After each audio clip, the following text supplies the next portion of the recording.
수요 감소와 유가 하락으로 이중 삼중고를 겪고 있는 정유업계 1분기 실적이 나왔습니다.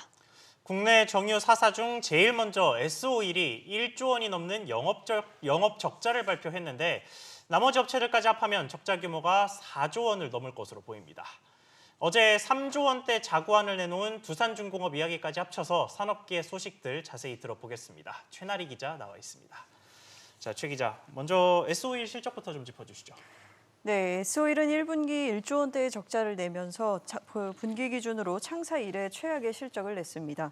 지난해 같은 기간 대비 적자 전환하며 지난 1분기 영업손실 1조 73억 원을 기록했는데요. 앞서 분기 기준 최대 규모의 영업손실로 기록됐던 2018년 4분기 3천억 원대의 적자 기록을 넘어선 것입니다. 매출은 5조 1,984억 원으로 지난해 같은 기간보다 4.2% 감소했습니다. 최근 유가 하락에 따른 재고 관련 손실이 컸던 것으로 보이고요. 코로나19의 세계적인 확산으로 항공유나 휘발유 등 운송용 제품의 석유 제품 수요가 줄어든 것도 실적을 낮추는 요인이 됐습니다. 네, 나머지 정유사들도 실적이 썩 좋을 것 같지는 않은데 2분기 전망은 어떻습니까? 네, 정유업계 4개사의 전체 영업 손실이 최대 4조 원에 이를 수 있다는 전망이 나오고 있습니다. 문제는 코로나19 장기화로 2분기까지도 불확실성이 이어진다는 점입니다.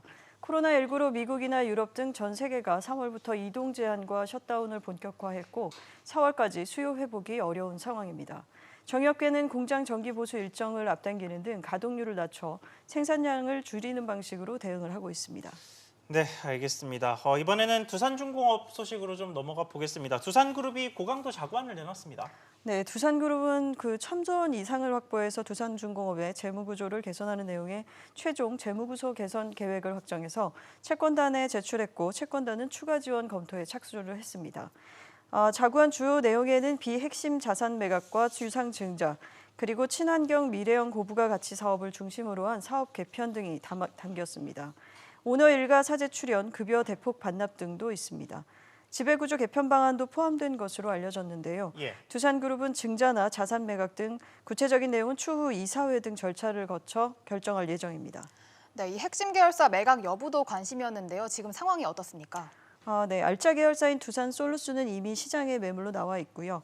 지난해 말부터 매수자를 찾고 있는 두산건설은 그 중견 건설 회사에서 인수를 검토 중인 것으로 전해졌습니다. 핵심 계열사인 두산인프라코어와 두산밥켓은 매각 대상에서 제외된 것으로 알려지긴 했는데요. 결국에는 이마저도 지키기 어려울 것이라는 전망도 나옵니다. 채권단은 두산 측이 제출한 자구안을 수용하고 기존 1조 6천억 원에 더해 8천억 원을 추가로 지원하기로 했습니다. 네, 고강도 개선안이 나온 만큼 경영 정상화가 되도록 빠르게 됐으면 좋겠습니다. 최 기자 잘 들었습니다.